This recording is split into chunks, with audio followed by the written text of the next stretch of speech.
He studied art as an undergraduate at Utah State University before receiving an MA and PhD in American Studies from Emory University.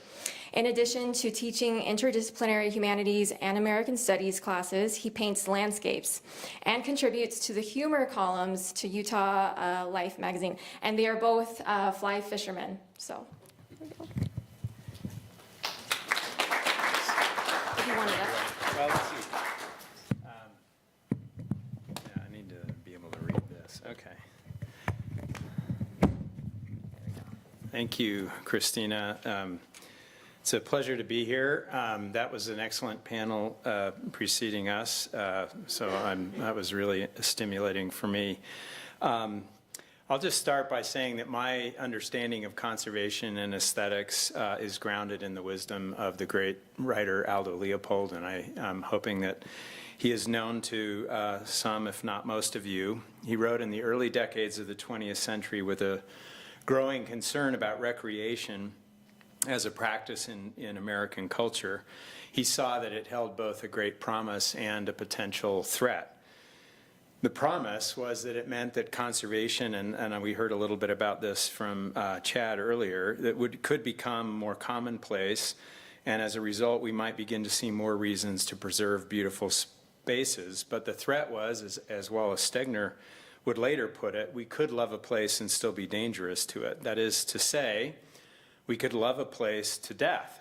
The difference in Leopold's mind between loving a place sustainably and harmfully was the difference between hunters who seek a trophy to take home and hunters who, although motivated by the challenge of tracking and taking an animal, are primarily motivated by the aesthetic opportunities that hunting can facilitate.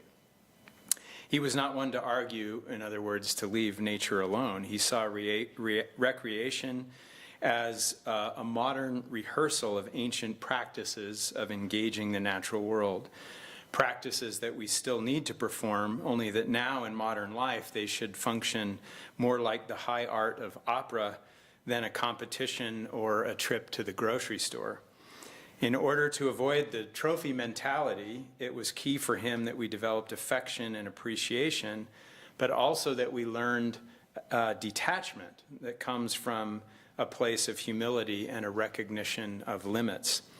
Our love and use of land should respect and not disturb the land's ecological health and its capacity to last longer than we will.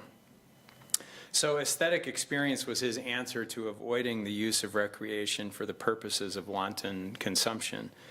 He insisted that we must remember that recreation is not the outdoors, but our reaction to it. Daniel Boone's reaction depended not only on the quality of what he saw, but on the quality of the mental eye with which he saw it.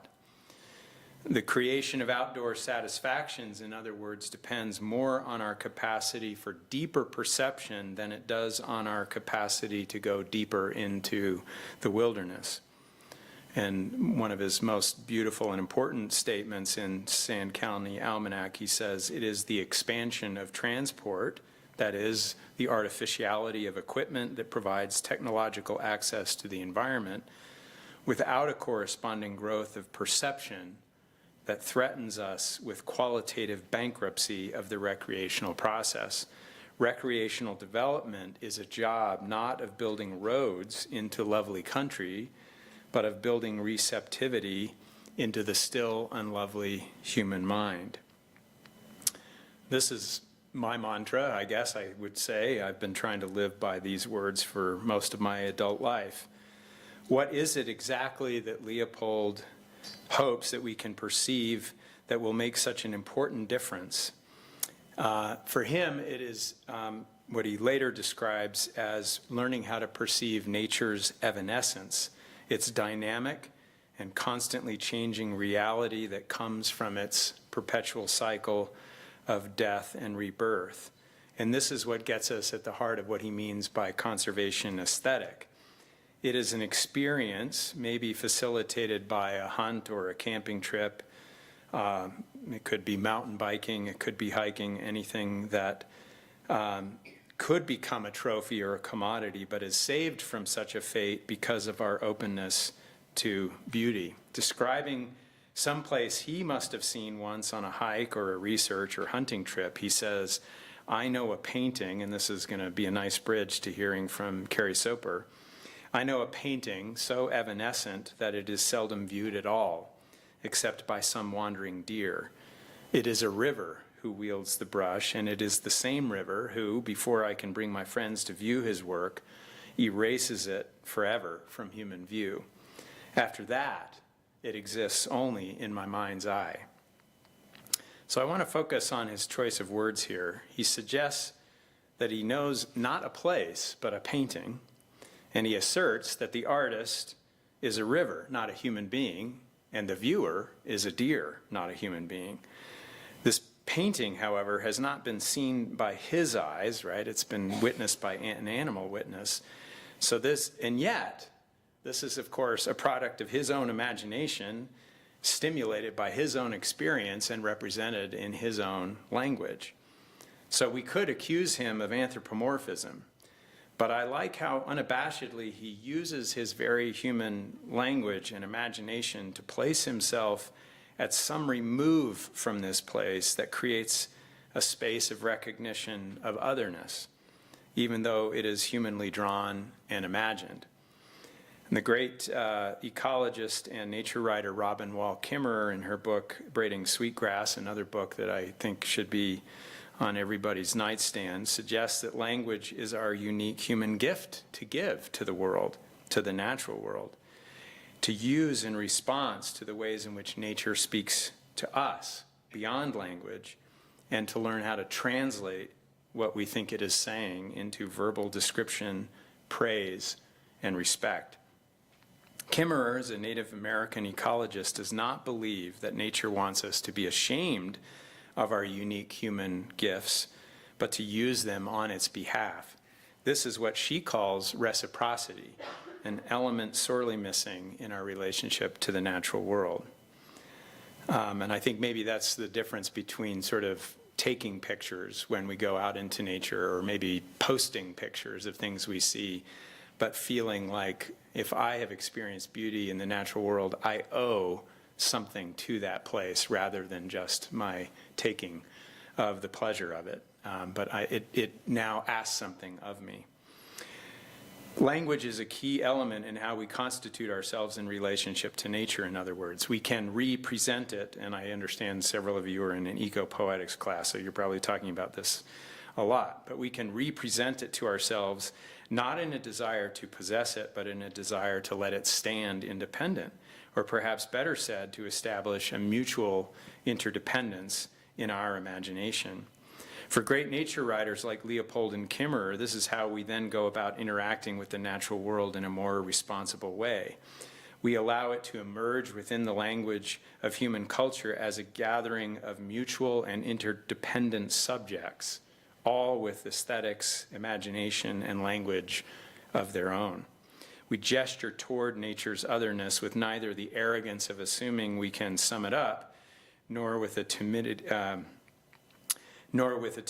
that would neglect our own human capacities and our responsibility to be in a relationship with the natural world. So I guess what I'm saying is that, it wants our participation. I wrote my memoir, Home Waters, with this kind of ambition. I was concerned, on the one hand, that we hardly paid due attention to our local Provo River watershed and the beauty and grandeur of this valley. It seemed to me that this place was as worthy of attention of art as any of the beloved landscapes anywhere in the world that had inspired any great artist, such as Wordsworth or Thoreau, or the great painters like John Constable, to write and paint about their home landscapes. I didn't fancy myself in their league, but I also didn't want to shy away from the ambition to show appreciation for what I felt we had. Every time a guest would come to BYU from out of state and I had the opportunity to show them around, I was struck by their astonishment at my everyday existence in this valley. But I also knew that in a strange way, many of us here were also already attached to where we lived, but with an attachment that seemed unhealthy and in need of some detachment.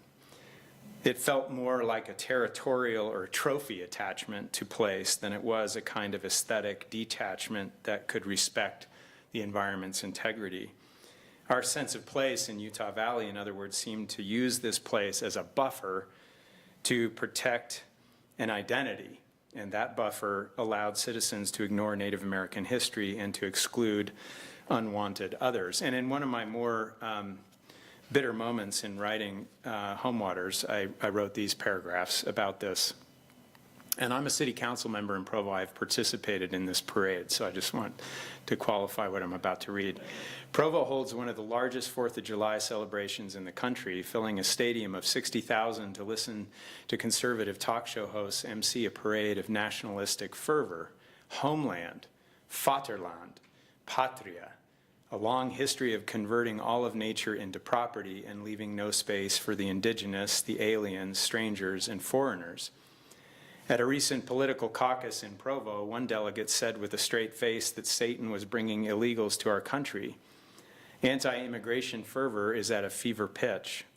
Among local politicians, there is talk of overturning the so-called anchor baby clause for the 14th Amendment that grants citizenship to anyone born on U.S. soil, which tells me that love of land can pull you out of time and seize you with the illusions of rootedness in place, an unchanging and fixed past, and the existence of unambiguous lines of territory. This is rivers as borders. But what if you thought what you loved was fluid, elusive, complex beyond any reckoning, connecting you to the headwaters of the past and to the outflows of the future, to what lies beneath you, around you, beyond your vision, placing you in time's flow? What if you must confess that you are perpetually engaged in a process of becoming placed, that love makes you vulnerable, that it is an affliction? Is not this a chastening love of the mystery of finding yourself on this earth, in this place, in this body, at this moment of time? It makes you as strange and as strangely welcome to the scene as anyone else. Rivers as home waters. So I wanted to cultivate and model a sense of place that was both aesthetically motivated and less attached and possessive, something that saw the land not as property or territory, but as an ecological network upon which we depend and for which we have responsibility.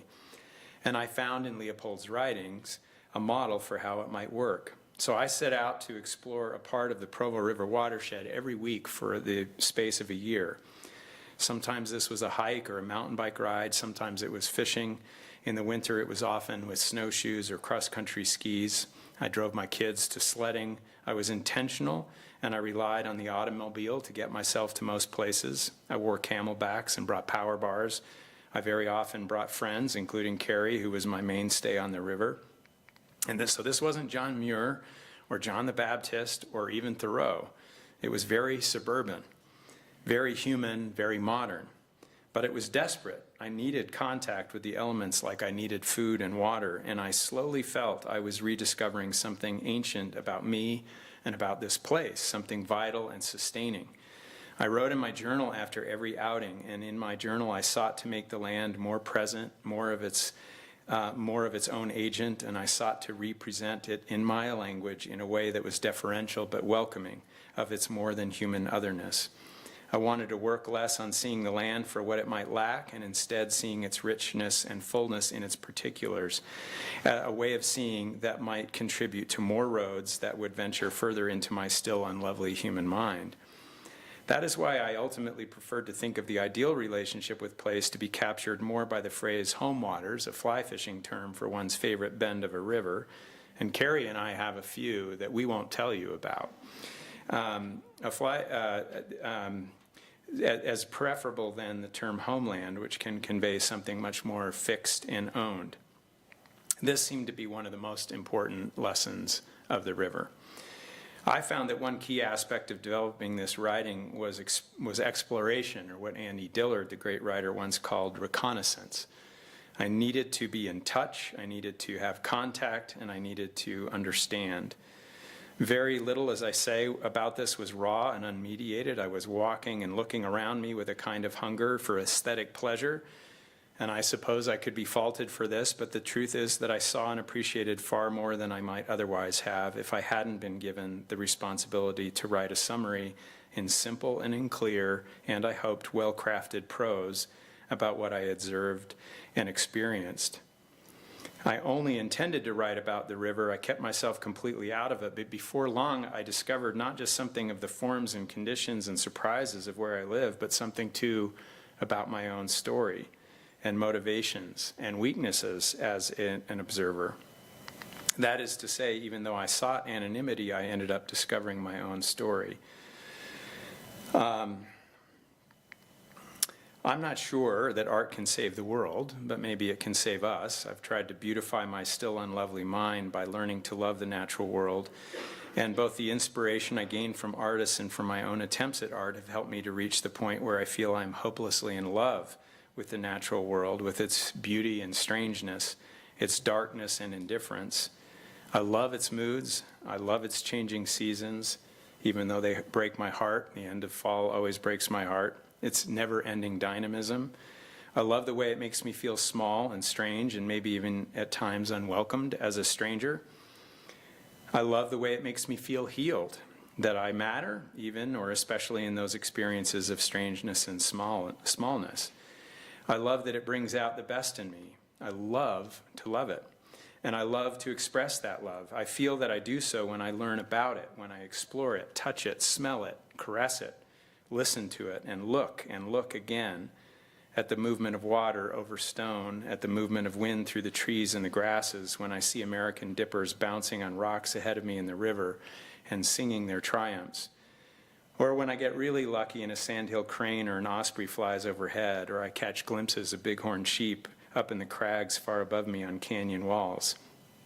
I feel I love it when I describe it, even as I tried to do just now for you.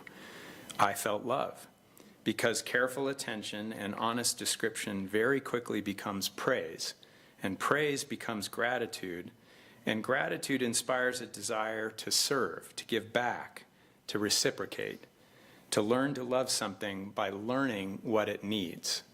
I'll just repeat that. To learn to love something by learning what it needs. This is what saves us. Using our art to forget ourselves, to see ourselves in larger contexts, and giving of ourselves on behalf of that larger world.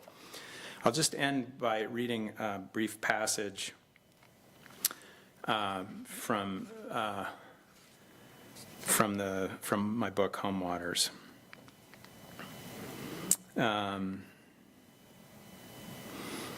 Before they can be apprehended, the internal workings of water's motions pass into the eye of the imagination.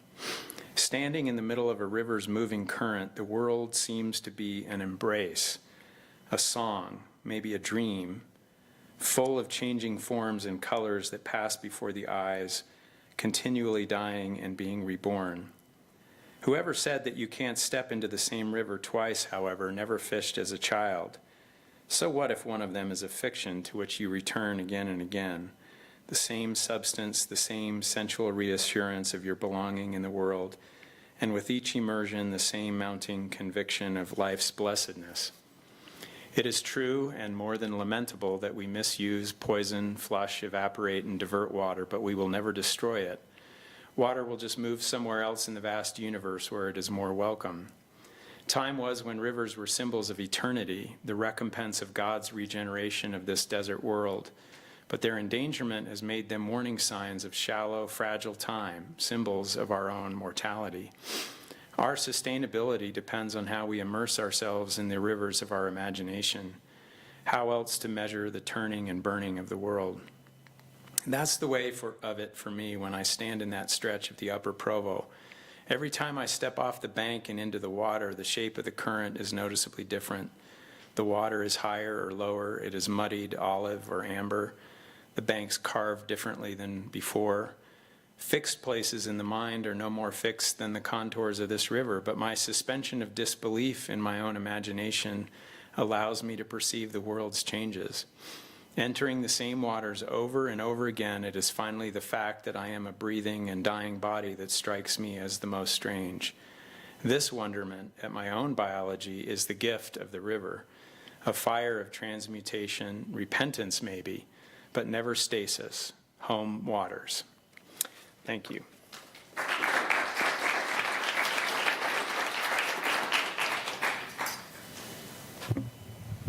I'll try to hold this. Okay. Yeah, so I can turn and look at the images we're talking about. That was great, George, and thanks to Kristina and those of you that have put this together for inviting us. It's great to be here. And I feel a little bit like a dilettante in this group. I don't do any research or teaching on environmental humanities, but it's interesting how different parts of your life can pull you into conversations about conservation and eco-criticism, and I've seen that happen in my friendship with George and our time on the river and getting invested just in the health of that sport and the environment that it takes place in. And then I found in my second career as an artist that I've had to wrestle with lots of ethical choices, decisions about the selling of paintings, aesthetic choices, and a lot of those, questions are unresolved. And I'll, show a few things at the end that I'm wrestling with in terms of unresolved issues that I still wrestle with. But here's, a little journey or a little exploration of some of the thoughts I've had over the years as I've had this second career as a landscape artist. And here's a preview of some of the things I wanted to talk about. I thought I'd talk a little bit about my process as a landscape artist, both the studio work as well as the kind of intellectual process of choosing paintings and deciding what style or approach to pursue, and then maybe interesting questions about how to engage with galleries and collectors and people on social media. There's some interesting ethical dimensions, I think, to being a painter. And then in talking with George about this topic, it occurred to me that a common compositional and symbolic device in a lot of my paintings is a river or a rivulet, maybe to the point that I'm starting to get teased by other artists that, where's the river, if I do have a painting that just happens to not include one. But I can talk a little bit about some of those purposes and reasons. And then, connections between painting and a conservation mindset. And then, some of those lingering problems or questions. So my area of research is actually in comedy and comic strips. I know that doesn't sound like a real job, but like I've written books about the Far Side. That's probably the one cartoon you're probably most familiar with. You had those books in your homes probably growing up, the collections. So I teach classes on comedy and satire and popular culture. But my background as an artist started at Utah State University, where I got a BFA. And I actually wanted to be a cartoonist or a commercial artist, an illustrator. I had a disastrous internship my junior year that convinced me that I would be a bad commercial artist. Like, I just didn't have the technical skills. And so I was toying with the idea of becoming a comic strip artist, like Charles Schulz, Peanuts. And I thought I need to buy myself some time to figure this out. So I went to grad school, right, as a way of delaying adult life and those responsibilities. And actually studied comic strips at Emory University. And on the side, worked as an illustrator and cartoonist, kind of shifting from poking fun at Utah culture, as I did when I was at Utah State, to like academic culture. And over the years, I've published some cartoons, like in the Chronicle of Higher Education, maybe you've heard of, that is all about academia. So that's my background as an artist. So a strange kind of turn in that journey happened when I was transitioning from being in grad school to getting a full-time job as a professor. I had a couple years teaching adjunct, just trying to figure out, like, am I going to be able to find, a tenure-track job somewhere, and wondering maybe I should go back to art. And my parents, when I was a teenager, had moved to a small town in central Utah called Spring City. Have any of you heard of Spring City before? Beautiful little place that sort of got passed over in terms of progress and modernization. Like, it probably has more outbuildings that date from pioneer times than any other town in Utah. And because of that, it's been preserved as a historic district. And there are rules about, what kinds of homes you can build and how much green space needs to surround your home. So cool kinds of conservation regulations that help preserve that pioneer heritage. I think because of that designation as a historic district, it's attracted a lot of artists. Maybe you've heard of some of these people like Mike Workman and Doug Fryer and Kathy Peterson. So it's almost like an art colony now. And a couple times a year there are big art shows there. There's a plein air competition in September. And then I help organize an art auction and show every spring in May. And I'll talk about that in just a minute. But I got a chance during those couple of years to be sort of an apprentice to Mike Workman in his studio, and he got me into landscape painting. And I think a lot of my ideas, my philosophies about painting came from these painters. So here are a couple of my paintings. You can see the use of these rivers, rivulets as key compositional devices, reflecting the sky and kind of leading you to kind of explore, what's happening in the distance. So if I could describe my style, a celebration of the everyday beauties of rural Utah, rivers and streams, a common element. Develop this approach at the intersection of these other painters, 19th century naturalists and realists that I admire, like George Inness and Winslow Homer, you've probably heard of, and then the writings of Wallace Stegner, George Handley, Lucy Lippard, Barry Lopez, others. And so here's like maybe a concrete connection between art making and conservation. So I told you about this show every May. There's a Heritage Day where people from around Utah, Salt Lake, Utah County come down to Spring City and get to go on home tours, of all the old pioneer homes and just wander the streets. And then there's an art show, an auction, and the squared paintings that are part of the auction, all of the proceeds, except for a small portion that goes, percentage that goes to the artists, goes to conservation efforts in both the architecture of the city, the homes, as well as preserving green space. And it's pretty successful. I think we earn about $40,000, $50,000 every year that goes into that. If you've been down there, you'll see that one of the big accomplishments of that yearly show is the restoration of the old grade school at the center of town that was going to be torn down, but now it's just this beautiful central kind of building in the city. So just to show you some process shots, I'm not a plein air painter, one of these painters that goes out on site and in a very spontaneous way paints an entire painting in one sitting. I'll go out with a camera and take lots of reference photos and do a little bit of composing while I'm out, on site. But then I go back to the studio and carefully, make decisions and sketches about what I'm going to paint. But the paintings ultimately are based on real sites. I try to be true to particular locations with just a few artistic adjustments, for compositional reasons.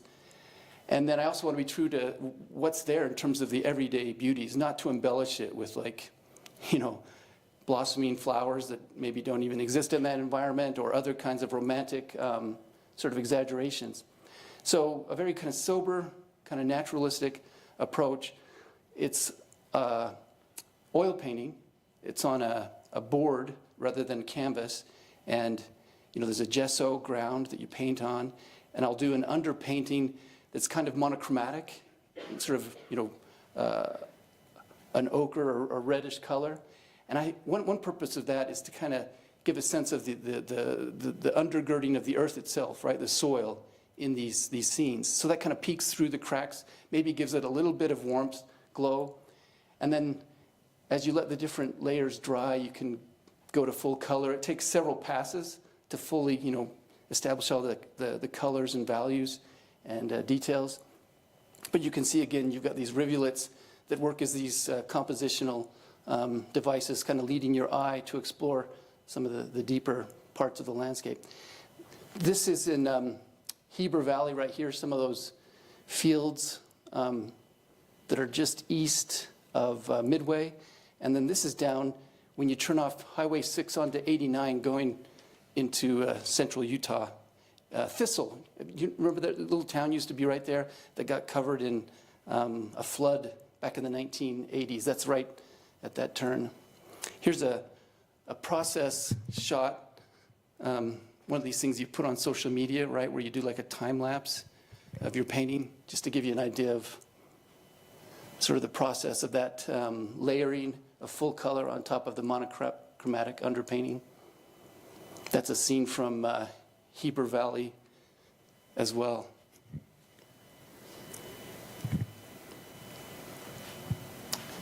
So I think about 10 years ago, I had a chance on a study abroad in England to teach a class on the history of landscape painting. And I think that was the first time that I really started to dig in and think about this intersection, right, of aesthetics, ethical choices, maybe philosophical approaches to these kinds of paintings. And so I took the students on a tour of different theories of why landscape paintings appeal to people, and maybe why the element of a river or some kind of water element, right, is sort of essential to maybe making that landscape sing in a way that really resonates with people. So one of the foundational theories would be that from an evolutionary perspective, there's something inherently appealing about this open vista where you've got a cultivated landscape where you can see if there are predators or prey, right? You can see a great distance. There are clear indications that this land could sustain life in terms of animals and a clean water source, a running water source. And so you can see how there might be some sort of primal part of our mind that is attracted to this kind of imagery.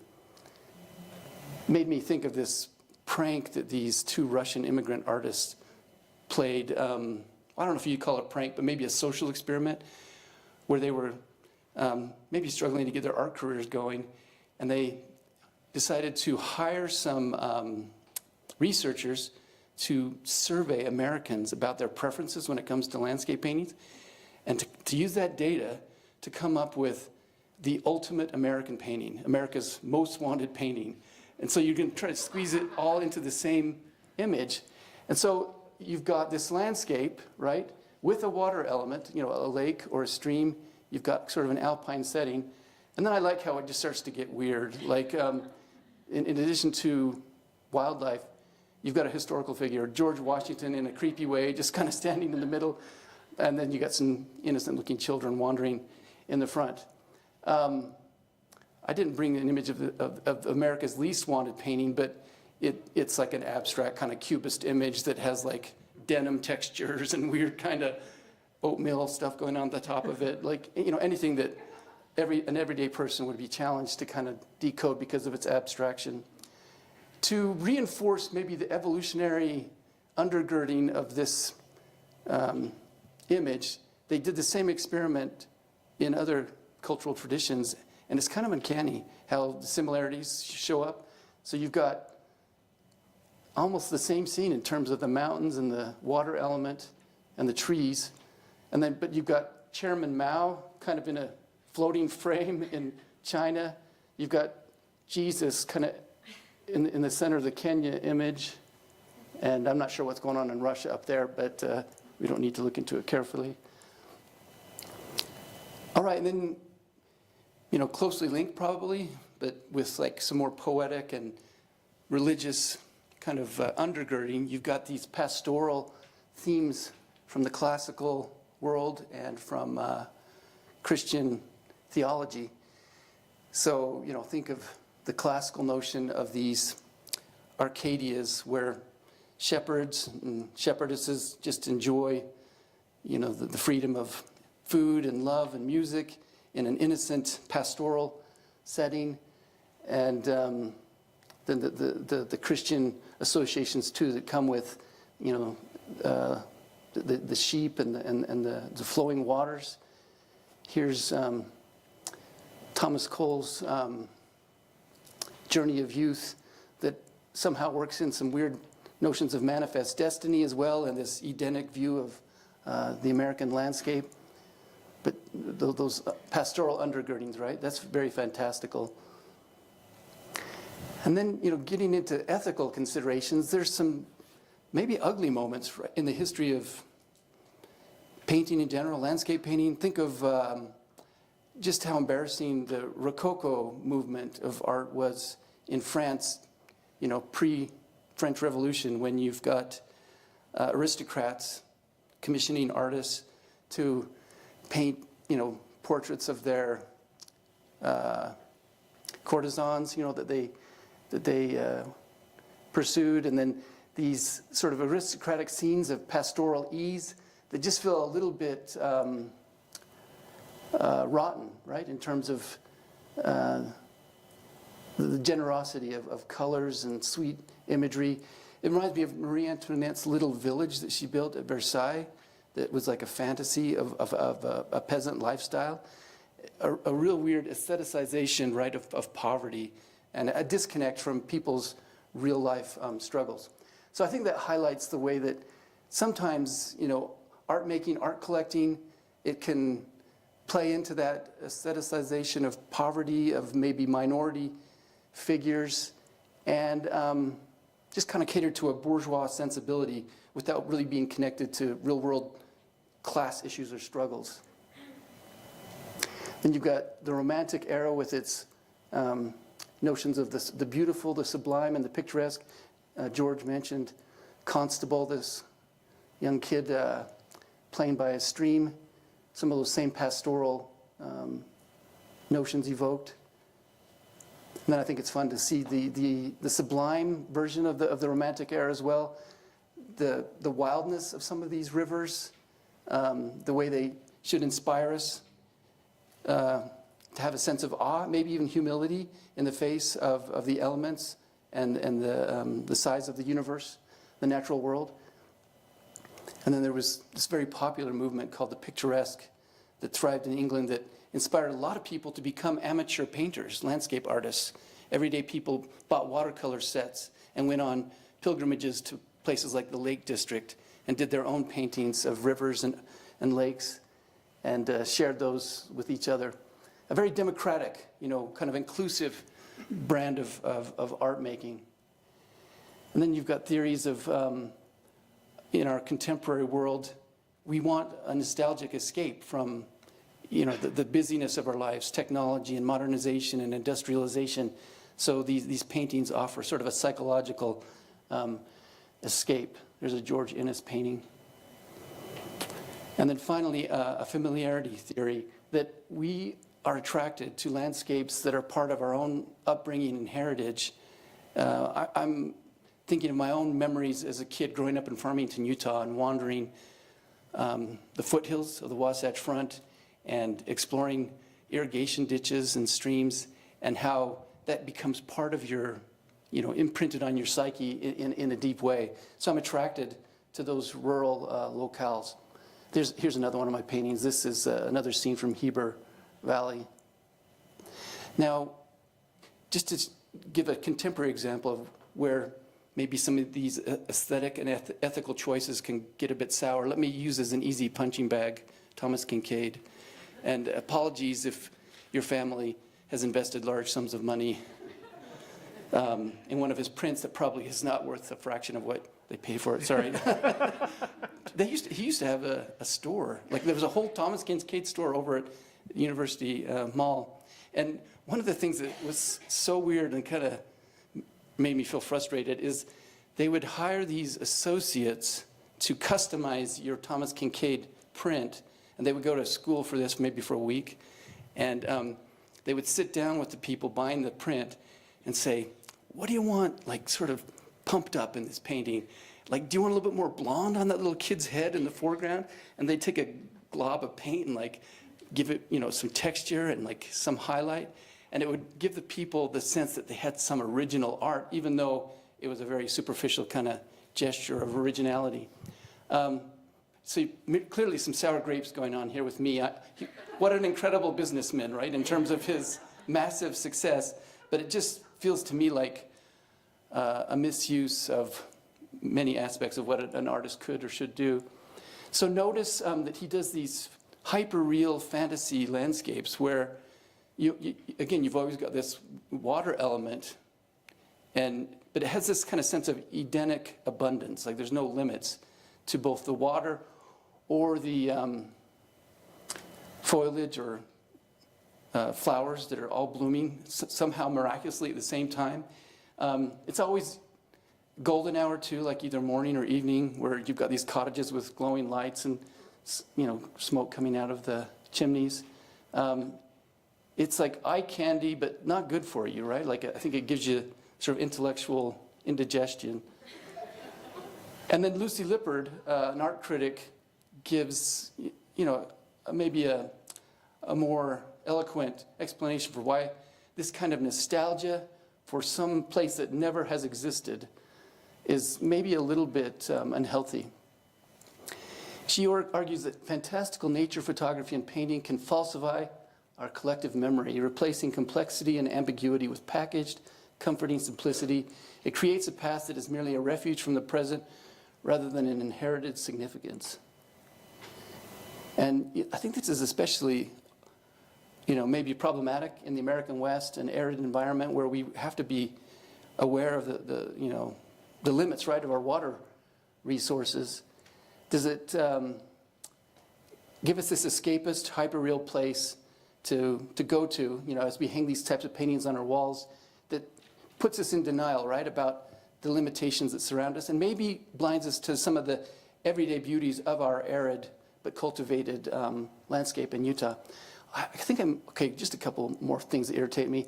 One is that he trademarked himself the painter of light. Like, that's a lot of audacity, right? Wouldn't that be Monet, right? And then what does that leave the rest of us? Like, am I left to be the painter of darkness or the painter of melancholy?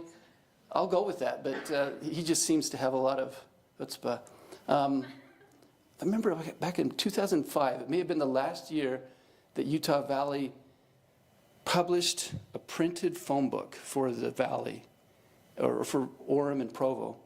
And they chose as their cover a Thomas Kincaid painting. Isn't that weird? Like they wouldn't choose like a local artist? It didn't have to be me, but that would have been, I would have accepted it. But it must have been some promotional thing where his store wanted him to do it. But that seems like just a sad disconnect, that this massive piece of public art that goes into everyone's home would have this fantasy scene that had no connection to our actual surroundings. Okay, enough about Thomas Kincaid. Oh, one more thing about Thomas Kincaid.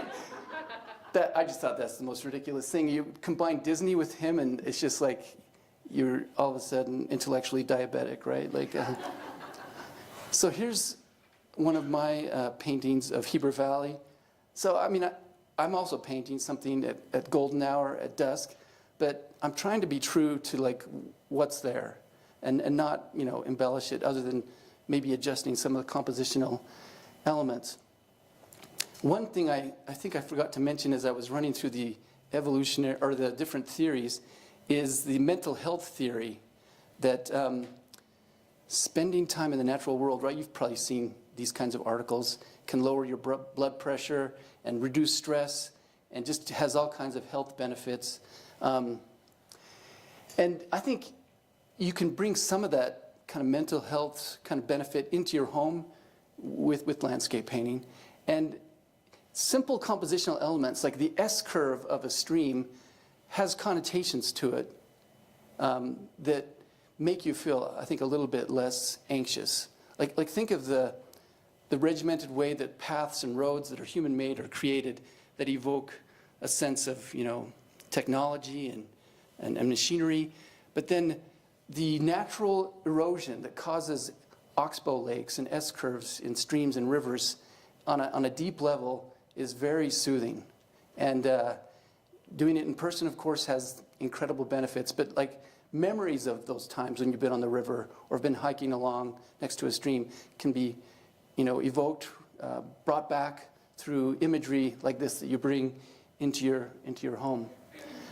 So maybe there's a good type of nostalgia, or at least one that's more ethical, that has this dreamlike process of memory where you're harking back, maybe in a nostalgic way, to a rural past. This doesn't really reflect Utah today, right, in terms of all the growth and development, but it does connect us to a heritage of small Utah towns, an agrarian past where careful irrigation and cultivation supported communities and livestock. So not all nostalgia, right, necessarily has to be a bad thing. I'm still wrestling with some questions, though, about how to acknowledge a deeper history of Native American cultivation or presence on the land. Is there a way to do paintings that engage with that don't feel like a type of cultural appropriation, right? Or that are done insensitively? I haven't figured that out. I mean, it's one of the things I just think about and makes me feel a little troubled. And then there are some Utah artists that do landscape painting, like Gary Ernest Smith, that do some incredible, treatments of human figures, iconic farmers and other, people from a rural past that I think are pretty well done. But I don't trust myself to do it in a way that wouldn't feel a little bit patronizing. There's even an interesting kind of tension in a place like Spring City, where you've got this group of artists and like maybe suburban refugees that have come in and bought up these old Victorian homes and almost gentrified the town a little bit and made it a little tricky for some of the locals who actually work the land to find places for their kids to live. And maybe there's some tension, between those two communities and their view of how the land should be used, what's beautiful. When I show some of my paintings down there, I'll find that some of those working class people that have been there for years, they don't really like these paintings of rural fields and livestock and sheep. They would prefer paintings of elk up in the mountains among aspens, like something a bit more wild that they consider a part of their own recreation, where they escape their daily work and go and explore, wilder portions of the landscape.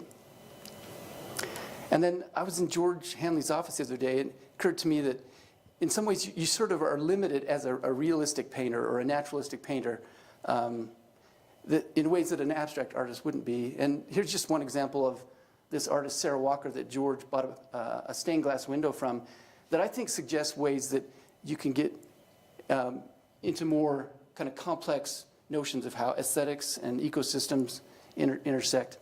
That's basically it. I had a few more paintings that I'll just flip through and show you that I've done that also include these water elements.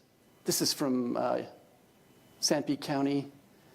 That's by Thistle. This is Midway area again. The Provo River. There's a little rivulet going through a stream in Spring City. And I think there's some, that's Heber Valley. And then just a few more of up by Franklin and Oakley. Anyway, thanks a lot. That was a lot of fun to talk about.